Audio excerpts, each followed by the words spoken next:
Hi, I'm Angel Santos, and today I'm going to be talking about the immigration camps here in the US. The immigration camps that I've heard of are the ones that are in Texas, Louisiana, and Arizona. The personal relationship I have with immigration camps to me is simply that when I was younger, both my parents were immigrants.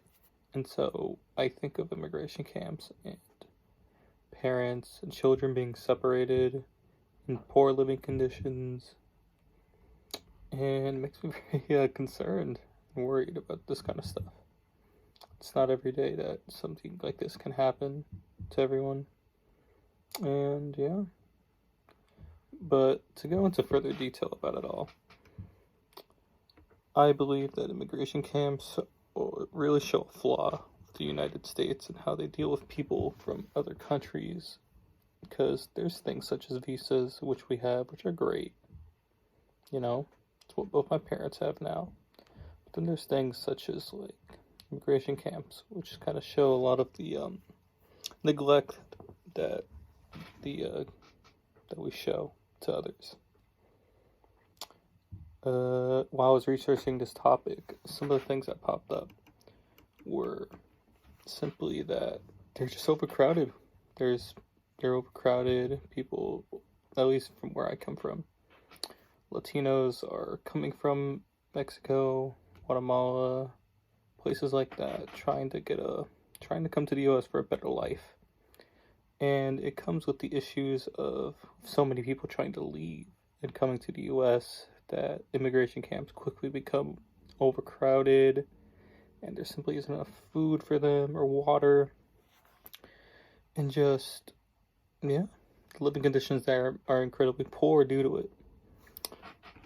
There is the Department of Health and Safety have gone to some of the immigration camps and talked about the lack of medical treatment immigrants receive while there.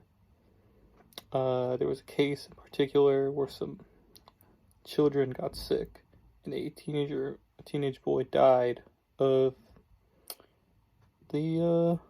the sickness he had. He was quarantined in a small holding cell, and he just passed away. He died.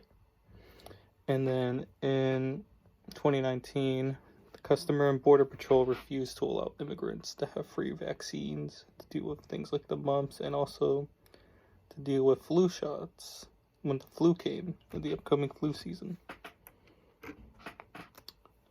There was also a case where 60 children were pulled aside by a legal team in June of last year to discuss the conditions that they were living in, simply because the parents and the children have been separated. And so the children were saying things such as the temperatures being incredibly cold, them not having blankets. They would have, they would have stuff like this. I don't know how well you can see that, but it's just tinfoil. It's just tinfoil they have. It's really cool, really awesome, you know? Yeah. Yeah, they'd have things such as that, like tinfoil, and it'd be overcrowded. And the lights would be on all the time, constantly. And there was a detained woman once also mentioned the fact that she was told to simply drink toilet water because there was not enough running water for her. And so, yeah.